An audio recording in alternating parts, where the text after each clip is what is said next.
Senhor Deus, eterno Pai, eis-nos aqui como um só corpo, formando a igreja do Senhor, e nós nos rendemos diante da Tua presença e declaramos, ó Deus, que o Senhor é o único Deus, que não existe outro Deus além do Senhor, não há no céu, não há no mar, não há na terra, Deus como o Senhor, só o Senhor é digno de receber a honra, a glória e todo o louvor, e nós estamos aqui rendidos ao Senhor, ó Deus, bendizendo o Teu nome, glorificando, exaltando, dizendo que o Senhor é santo, é poderoso, que o Senhor é o Deus de nossas vidas. A Ti, ó Deus, entregamos o nosso ser, o nosso espírito, a nossa alma, nós entregamos tudo que temos ao Senhor, porque, ó Deus, entendemos que o Senhor é o nosso bem maior, é tudo o que realmente temos, ó Deus, louvado, engrandecido, adorado, exaltado seja o Senhor eternamente, em nome de Jesus. Amém. O Antigo Testamento menciona que o altar de incenso estava localizado no lugar santo, diante do véu, que separava o lugar santo do lugar santíssimo, para que o sumo sacerdote pudesse queimar sobre ele cada manhã e cada tarde o incenso aromático ao Senhor. Embora localizado geograficamente no lugar santo, esse altar era tido como pertencendo tecnicamente ao lugar santíssimo, pois o incenso sobre ele oferecido era tido como que indo além do véu perante o Senhor.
Minha alma engrandece ao Senhor, e o meu espírito regozija-se em Deus, meu Salvador, pois Ele tem considerado a humildade de sua serva.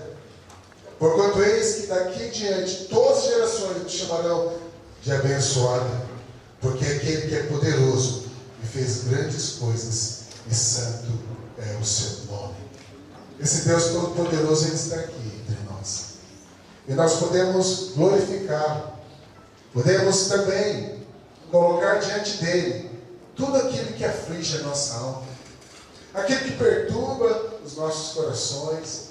E eu quero convidar você, se você tem algo para apresentar a Deus, colocar no altar dele a sua aflição, este é o momento. Quero desafiar você a sair do seu lugar, a colocar nas mãos desse Deus Todo-Poderoso aquilo que perturba o seu coração, sua alma, seu interior, suas necessidades.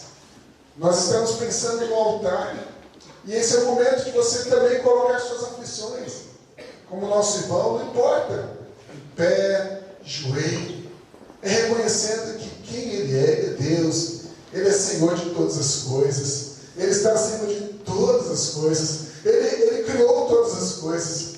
Nós estamos iniciando a primavera, e nós vemos as flores amarelas, brancas, nós vemos o poder de Deus, como Ele é poderoso, mas como Ele é gracioso, como Ele é perfeito, como as coisas que Ele faz é tremendamente maravilhosa. E nós podemos aqui glorificar esse Deus. Nós podemos também nos alegrar, nós podemos agradecer por coisas fantásticas que Ele nos faz. Às vezes estamos diante de desafios grandes, que a gente olha para os desafios, Senhor, nós não podemos avançar, nós não temos condição de superar isso. Mas quando nós olhamos para o Senhor e vemos a sua grandeza, a sua majestade, a sua glória, nós podemos dizer: tudo podemos naquele que nos fortalece. Você pode vencer os desafios nesse Deus que te fortalece. E eu quero convidar também a Isabela. A Isabela, vem aqui, Isabela.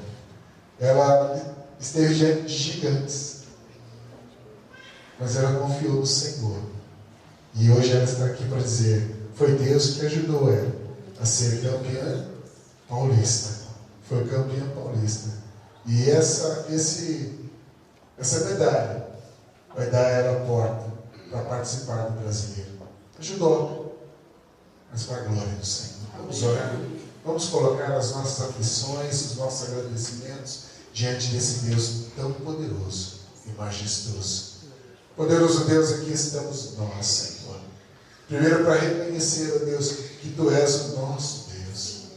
Ó Deus, o Senhor não é pequeno, o Senhor é grande.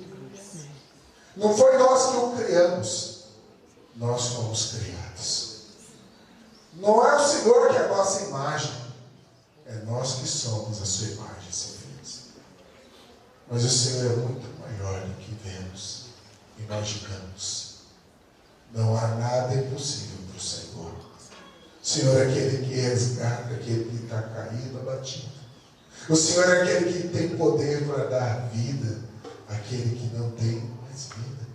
O Senhor é Deus poderoso para visitar o Enzo e curar seus, ó Deus, e curá-lo completamente. O Senhor é Deus poderoso, Deus, para dar vida, porque o Senhor é o dono da vida. Ó Deus, nós estamos aqui diante desse Deus todo-poderoso, Deus que é capaz de visitar o irmão Pedrinho neste momento e fazer com que, ó Deus, aquela cirurgia se recupere o mais rápido possível, fazê-lo levantar, andar para a glória do Teu nome. O Senhor é Deus do impossível, e nós estamos diante do Senhor. Podemos dizer: louvado seja o Teu nome. Podemos dizer para os problemas que nós temos, que temos um Deus muito maior, um Deus todo-poderoso. E eu apresento no Teu altar, Senhor, todos os pedidos que o Teu povo está colocando agora, Senhor. Alguns estão colocando suas vidas diante de Ti, dizendo: Senhor, perdoe os meus pecados, minhas falhas, porque o Senhor é santo. O Senhor é santo, santo, santo é o Senhor. O Senhor é Deus majestoso e glorioso. E nós podemos sim entregar as nossas aflições, angústias. Ó Deus, aqueles que estão abatidos, feridos na alma, o Senhor é Deus para curar as feridas. O Senhor é Deus para restaurar. Ó Pai amado, visita cada um, cada necessidade, Senhor. E conforme a tua vontade, seja o Senhor a suprir a necessidade do teu povo, da tua igreja, que clama pelo teu nome nesta tarde, nesta noite, dizendo: não há Deus maior, não há Deus melhor, não há Deus como o nosso Deus. Não há, Senhor. Por isso nós entregamos nas tuas mãos as aflições, as angústias, e sabemos que o Senhor é Deus poderoso para nos libertar de todas elas, em nome de Jesus. O Senhor é Deus também para receber a nossa gratidão, o nosso louvor, os nossos agradecimentos. Agradecemos ao Senhor porque o Senhor esteve conosco nos momentos mais difíceis de nossas vidas. E o Senhor nos manteve em pé. Obrigado, Deus, porque até aqui nos ajudou o Senhor. Obrigado, Deus, pela Isabela, Senhor, que ali nas lutas, nos seus desafios, o Senhor esteve com ela. O Senhor tem estado com ela. Ó Deus, nos momentos da vitória, nos momentos das perdas também. O Senhor continua sendo Deus. O Senhor é o mesmo ontem, hoje, eternamente. O Senhor não é só Deus quando as coisas estão caminhando bem. O Senhor também é Deus quando as coisas não estão tão bem assim. Mas nós sabemos que nos meios dos problemas é o Senhor que nos sustenta com as tuas mãos poderosas. É o Senhor que nos faz triunfar. É o Senhor que nos faz olhar com esperança, porque o nosso Deus é Deus de esperança. Louvado seja o teu nome, Pai. Receba a nossa gratidão, a nossa adoração, o nosso louvor, porque não há Deus maior como o nosso Deus. E é no nome de Jesus que nós oramos. Amém. Amém.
aclamai.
Queremos que o Senhor venha inflamar as nossas almas.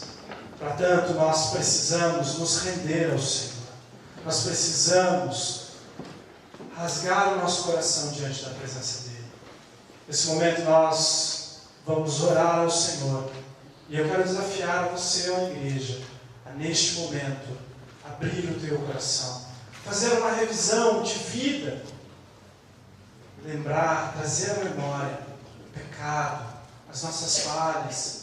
E neste momento nós vamos clamar ao Senhor o perdão dos nossos pecados, para que essa viva chama arda em nossos corações, de maneira que tenhamos liberdade para adorar o nosso Senhor. Vamos orar mesmo assentados, mas entregue neste momento a sua vida. Faça uma revisão neste momento. Só você e Deus. Vamos orar. Amado Deus e Santo Pai, nós cremos, ó Pai, que Jesus Cristo é o véu e através do seu corpo Ele nos abriu esse acesso para estarmos diante do trono da Tua graça, Senhor. E nós queremos pedir ao Senhor, ó Pai, que sonde os nossos corações, vê se há em nós, ó Pai, ainda algum caminho mau, alguma coisa que está desagradando ao Senhor, que muitas vezes, ó Deus, devido, ó Pai, ao coração sobrecarregado com as ansiedades da vida, Senhor, e com a cobiça desse mundo, as paixões desse mundo, ó Deus, acaba fazendo com que a nossa vida espiritual, com que nós, ó Pai, estejamos dormindo na fé, ó Pai.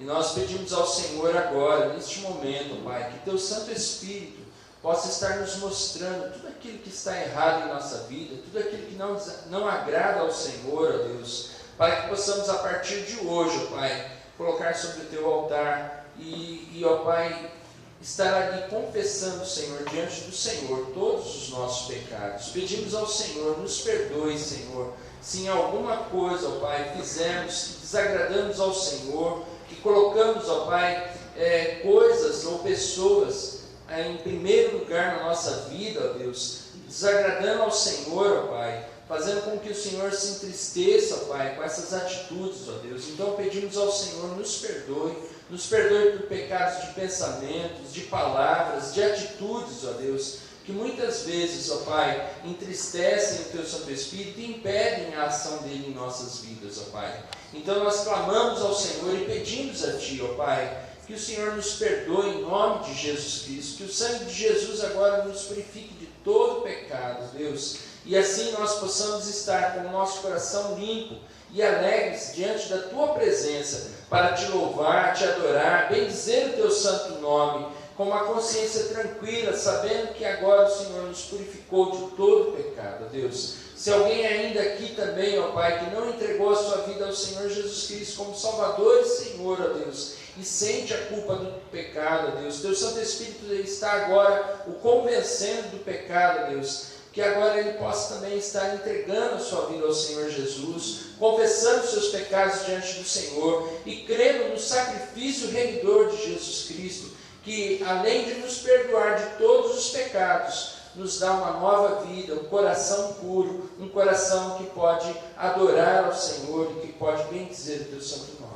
Esse é o pedido que nós fazemos, ó Deus, e nós queremos agradecer ao Senhor, no nome de Jesus Cristo, que reina e vive para todos sempre.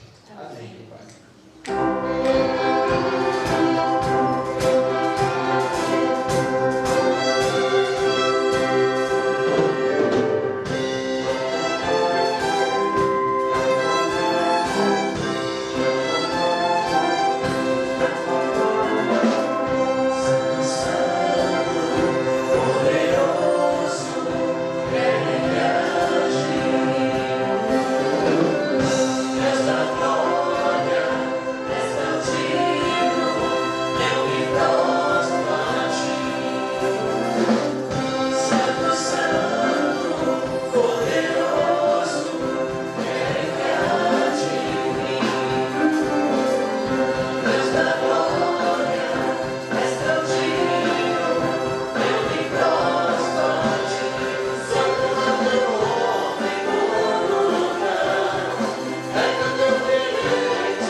Reis, capítulo 18.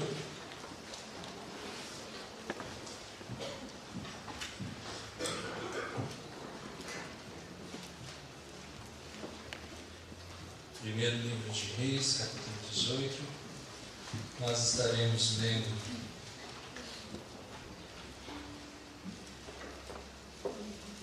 do versículo 1 em diante.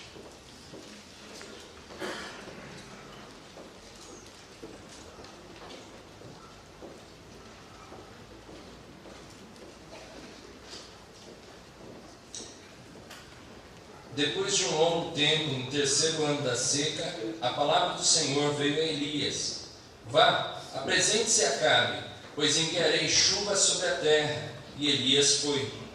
Como a fome era grande em Samaria, Acabe convocou Obadias, o responsável por seu palácio, o homem que temia muito o Senhor. Jezabel estava exterminando os profetas do Senhor. Por isso Obadias reuniu 100 profetas e os escondeu em 2 cavernas, 50 em cada uma, e lhes forneceu comida e água. Certa vez, Acabe disse a Obadias: Vamos a todas as fontes e vales do país. Talvez consigamos achar um pouco de capim para manter vivos os cavalos e as mulas, e assim não será preciso matar nenhum animal. Para isso, dividiram o território que iam percorrer. Acabe foi numa direção e Obadias noutra. Quando Obadias estava a caminho, Elias o encontrou. Obadias o reconheceu, inclinou-se até o chão e perguntou: És tu mesmo, meu senhor Elias? Sou, respondeu Elias. Vá dizer ao seu senhor: Elias está aqui. O Senhor, o que eu fiz de errado? Perguntou Obadias: para que entregues o teu servo Acabe para ser morto. Juro pelo nome do Senhor, o teu Deus, que não há uma só nação ou reino aonde o rei, meu senhor, não enviou alguém para procurar por ti. E sempre que uma nação ou reino afirmava que tu não estavas lá, eu os fazia jurar que não conseguiram encontrar-te. Mas agora me dize para ir ao meu senhor: Elias está aqui. Não sei para onde o Espírito do Senhor poderá levar-te quando eu te deixar. Se eu for dizer isso a Acabe e ele não te encontrar, ele me matará. E eu, que sou teu servo, tenho adorado o Senhor desde a minha juventude. Por acaso não ouviste, meu senhor, o que eu fiz enquanto Jezabel estava matando os profetas do Senhor? Escondi 100 dos profetas do Senhor em 2 cavernas, 50 em cada uma, e os abasteci com comida e água. Agora me dizes que vai dizer ao meu senhor: Elias está aqui e ele vai me matar. E disse Elias: Juro pelo nome do Senhor dos exércitos, a quem sirvo, que hoje eu me apresentarei a Acabe. Só para nós podermos entender, sobre a restauração do altar, que é o tema de hoje, restaurando o altar, nós precisamos entender um pouco do contexto da história de Israel, do povo de Israel. O reino foi dividido, e ali foi dividido entre o reino de Israel, 11 das tribos de Israel, e as outras 10 das tribos de Israel, e as outras 2 ficaram com o reino de Judá. Então, esse reino, quando ele foi dividido, acabou que Jeroboão, ele que ficou responsável ali pelo reino, ele acabou fazendo por Jerusalém, o templo estar em Jerusalém, e o povo ir para adorar lá. Jeroboão acabou construindo em Samaria um lugar de adoração, e ali eles acabaram até adorando bezerros de ouro. Bezerro de ouro construído por Jeroboão. E com isso, o que aconteceu com o povo de Israel? Eles acabaram se desvirtuando, eles acabaram voltando à idolatria. Depois veio o rei Acabe, que casou com Jezabel. Jezabel não era do povo de Israel. E ali Jezabel acabou trazendo a adoração a Baal. E e o povo acabou se pervertendo mais ainda, se afastando mais ainda dos caminhos do Senhor. Então, quando Elias ele vem e ele aparece de repente ali para Acabe, ele anuncia que o povo ficaria 3 anos sem chuva, sem água. E ali, aqueles 3 anos, eles iriam ver se realmente os deuses que eles adoravam, a Baal que adoravam, que era o Deus que era considerado o Deus da fertilidade, o Deus da chuva, então aí eles iriam clamar, ver se esse Deus realmente era Deus, se realmente Baal poderia trazer para eles a chuva. E não aconteceu, acabou que ficou 3 anos ali, o povo em desespero, com sede, com muita fome, porque a produção já estava acabando, e com isso, Acabe manda Obadias ali, o servo dele, para estar procurando algum lugar para dar água aos seus cavalos ali, aos seus animais. E nisso há um encontro ali com Elias. E o Senhor, após esses 3 anos, o Senhor fala para que Elias procure por Acabe e diga para ele que haverá chuva. Só que antes de Deus mandar as bênçãos, ele precisa trazer à consciência do homem o pecado e o arrependimento. Porque Deus ele não vai dar as bênçãos aos seus servos se não houver arrependimento, transformação de vida. E o povo de Israel precisava sair do muro. O povo de Israel, ao mesmo tempo que eles adoravam a Deus, eles adoravam também a Baal. A Deus eles adoravam em secreto, a Baal eles adoravam em público, por causa do decreto lá do rei, para que adorassem.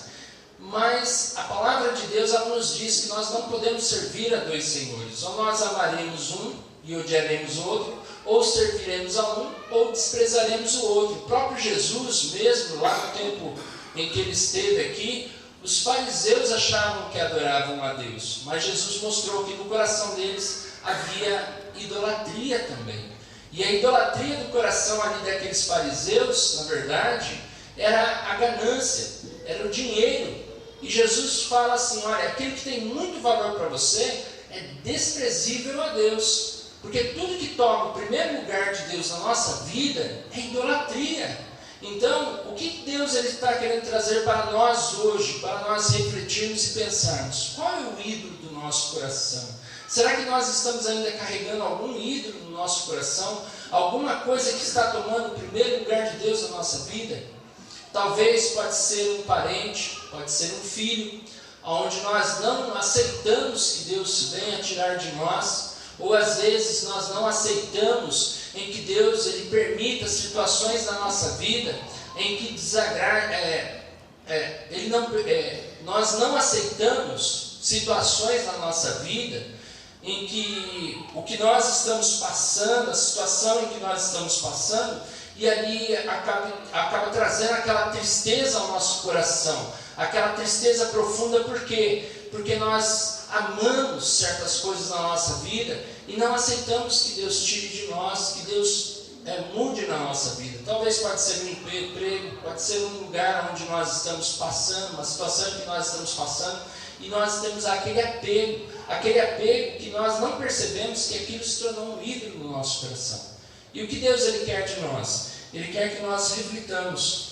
Aqui o povo de Israel, se nós olharmos agora do versículo 16 ao 21, diz assim: então Obadias dirigiu-se a Acabe, passou-lhe a informação, e Acabe foi ao encontro de Elias. Quando viu Elias, disse: é você mesmo o perturbador de Israel? Não tenho perturbado Israel. Elias respondeu: mas você e a família de seu pai têm.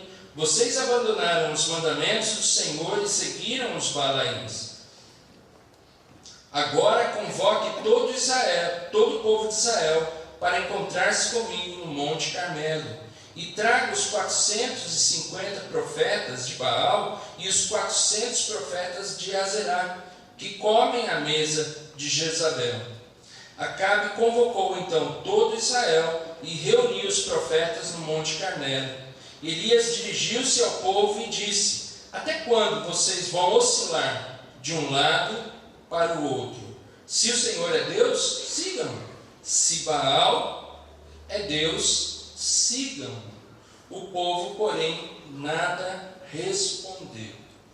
Muitas vezes nós ouvimos a palavra do Senhor, e é interessante que muitas vezes o profeta do Senhor, ele nunca vem com uma notícia boa, ele nunca vem com uma notícia agradável. Primeiro porque quando Deus colocou os profetas, ele colocou para divertir o povo. Os sacerdotes era para fazer relembrar as Escrituras. Os sacerdotes, todos os dias, eles precisavam trazer os mandamentos, os ensinamentos do Senhor, para que o povo guardasse no coração. Mas se o sacerdócio deixasse de cumprir a sua obrigação, como diz lá em Oséias, meu povo sofre porque falta de conhecimento, porque os profetas, os sacerdotes, não estavam ensinando o povo, os sacerdotes tinham deixado de ensinar o povo os princípios do Senhor, então Deus enviava o profeta. E muitas vezes o profeta vinha com notícias ruins.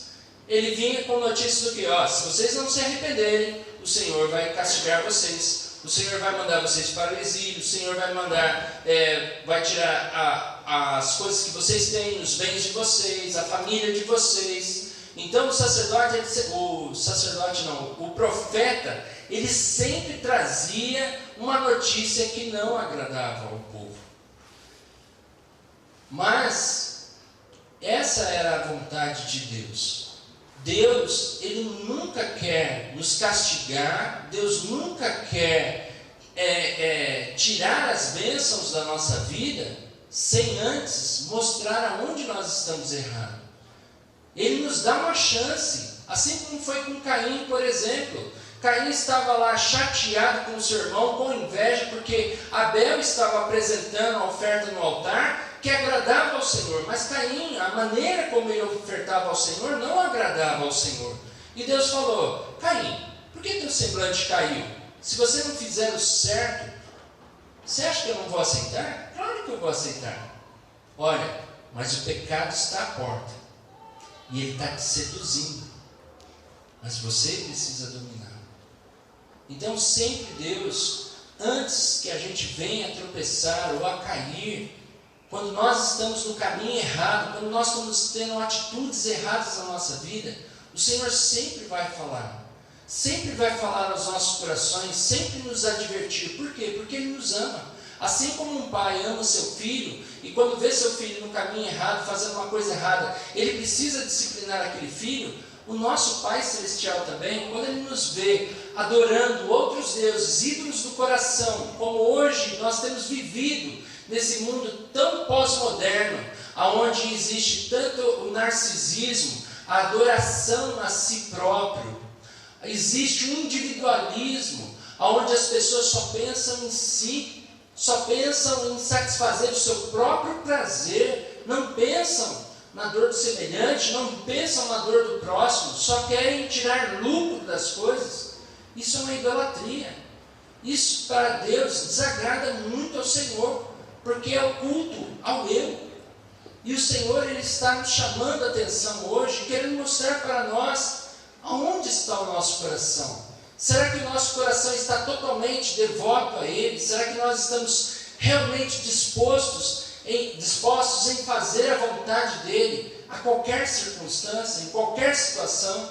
Será que nós estamos ouvindo o chamado dEle, estamos obedientes ao ID do Senhor Jesus? Será que nós estamos realmente mais preocupados com aqueles que estão fracos e estamos procurando dar suporte para esses que estão afastados do Senhor?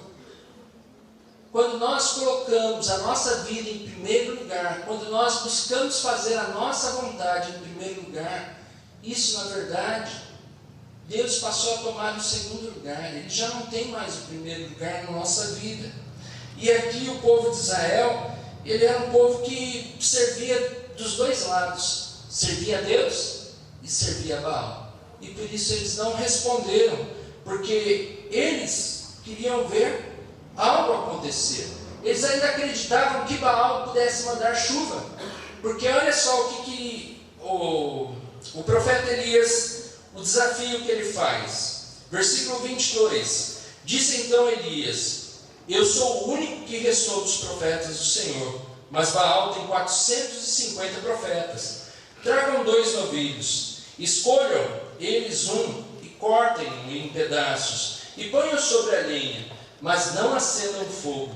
Eu preparei outro novilho, e o colocarei sobre a lenha, e também não acenderei fogo nela. Então vocês invocarão o nome do seu Deus, e eu invocarei o nome do Senhor, o Deus que responder por meio do fogo, esse é Deus. Então o povo disse: o que você disse é bom. Por quê? Porque ali eles estavam querendo realmente ver. Se Baal mandasse fogo, naquele momento eles adorariam a Baal. E eles saberiam que Baal realmente é o único que pode ter a solução de todos os problemas. Muitas vezes nós ficamos em cima do muro, tentando ver aquilo que realmente pode dar solução na nossa vida, ao invés de nós reconhecermos a Deus. Nós precisamos reconhecer Deus como Senhor. E aqui o povo de Israel, eles não tomaram uma posição. Eles simplesmente esperaram ver o que ia dar, o que ia acontecer. Então, olha, se isso der certo, eu vou partir para Baal. Quantas pessoas às vezes, elas estão numa igreja e elas querem ver Deus agir. E quando Deus não age na vida delas, que elas acham que Deus não está agindo, elas vão para outra igreja, vão para lugares onde elas querem ver a ação de Deus. O povo sempre está à busca de algo que possa trazer resultado para a vida delas. Elas procuraram Jesus enquanto Jesus fazia milagres, mas quando Jesus foi para a cruz, elas abandonaram a Jesus Cristo. Elas mandaram crucificar. A mesma multidão que seguia Jesus e que via os milagres de Jesus, que amava Jesus, foi a mesma multidão que mandou crucificá-lo. E todos deixaram ele. Ele, como cordeiro mudo, foi sacrificado por nós. Todas as ovelhas se dispersaram, cada um seguiu o seu caminho. Mas olha só, o que a palavra de Deus ela nos mostra. Elias disse aos profetas de Baal: escolham um dos novilhos e preparem o primeiro. Visto que vocês são tantos, clamem pelo nome do seu Deus, mas não acendam o fogo. Então pegaram o novilho que lhes foi dado e o prepararam, e clamaram pelo nome de Baal, desde a manhã até o meio-dia. Ó Baal, responde-nos, gritavam, e dançavam em volta do altar que haviam feito. Mas não houve nenhuma resposta, ninguém respondeu. Ao meio-dia Elias começou a zombar deles. Gritem mais alto, dizia, já que ele é um Deus, quem sabe está meditando, ou ocupado, ou viajando.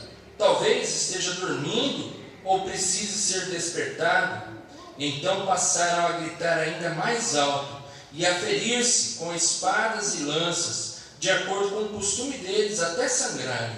Passou o meio-dia e eles continuaram profetizando, em transe, até a hora do sacrifício da tarde.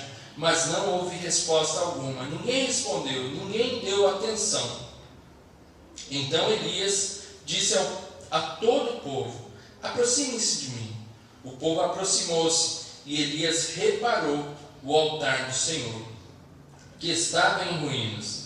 Depois apanhou 12 pedras, uma para cada tribo dos descendentes de Jacó, a quem a palavra do Senhor tinha sido dirigida, dizendo-lhe: seu nome será Israel.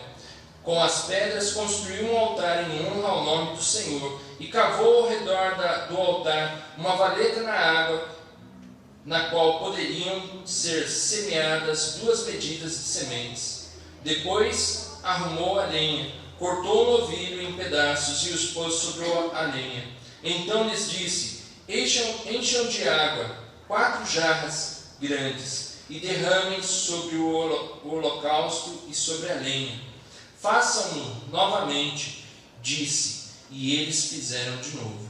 Façam-no pela 3ª vez, ordenou, e eles fizeram pela 3ª vez. As águas escorriam do altar, chegando a encher a valeta. A hora do sacrifício, o profeta Elias colocou-se à frente do altar e orou: ó Deus de Abraão, de Isaque e de Israel, que hoje fique conhecido que tu és Deus em Israel, e que eu sou teu servo, e que fiz todas essas coisas por ordem tua.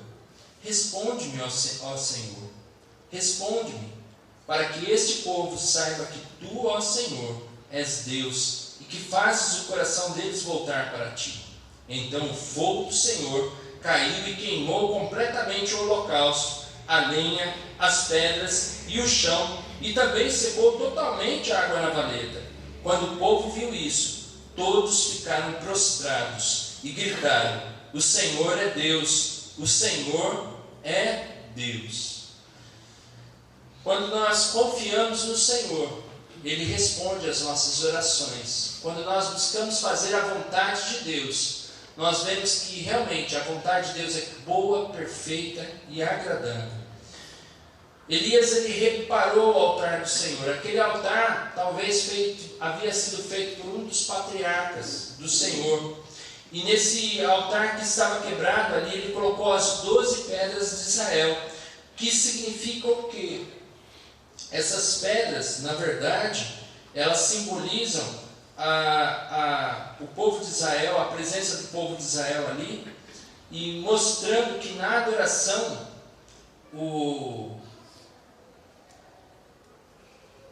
para mostrar que apesar das 10 tribos terem sido separadas da casa de Davi, ainda na adoração não deveria haver divisão. Mesmo do povo ter se dividido, haver aquela desunião entre o povo de Israel, onde separou-se o povo de Israel e o povo de Judá, mesmo assim, na adoração do Senhor, o Senhor fez com que ali fosse colocado as 12 pedras, e não somente 10 pedras. A palavra de Deus, ela nos mostra que o desejo do Senhor é que nós possamos viver em unidade. Se nós queremos adorar ao Senhor em espírito e em verdade, nós precisamos viver em unidade. Esse é o vínculo do Espírito Santo. O Espírito Santo, ele somente trabalha na unidade do corpo de Cristo. Se nós vivermos como o mundo vive, no individualismo, no narcisismo, isso não é adoração ao Senhor, isso é adoração a si próprio. Quando você vem para a casa do Senhor para adorar ao Senhor, mas tem mágoa do seu irmão, tem ressentimentos, ou julga as pessoas, o Senhor diz: com a mesma medida que julgarmos os outros, nós seremos julgados também. E isso não faz parte da adoração a Deus, isso faz parte da nossa adoração a si próprios. Mas quando nós estamos com o nosso coração quebrantado diante do Senhor, dispostos a tirar toda a idolatria do nosso coração, todo o narcisismo, todo o individualismo, e buscamos adorar ao Senhor num só coração, numa só mente, num só espírito, num só amor, aí sim, o Senhor, ele pode receber a nossa adoração, o nosso amor, a nossa dedicação a Ele. Que Deus possa nos abençoar. O nosso sacrifício já foi colocado sobre o altar, foi Jesus Cristo, e Ele já foi sacrificado por nós. Nós já temos direto acesso ao trono da graça. O que nós precisamos é não deixar com que nenhum ídolo do coração venha tomar o lugar de Deus. Que nós possamos estar tirando toda essa idolatria do nosso coração, toda a mágoa, todo o ressentimento, tudo aquilo que tome o lugar de Deus em nossas vidas. Que Deus nos abençoe.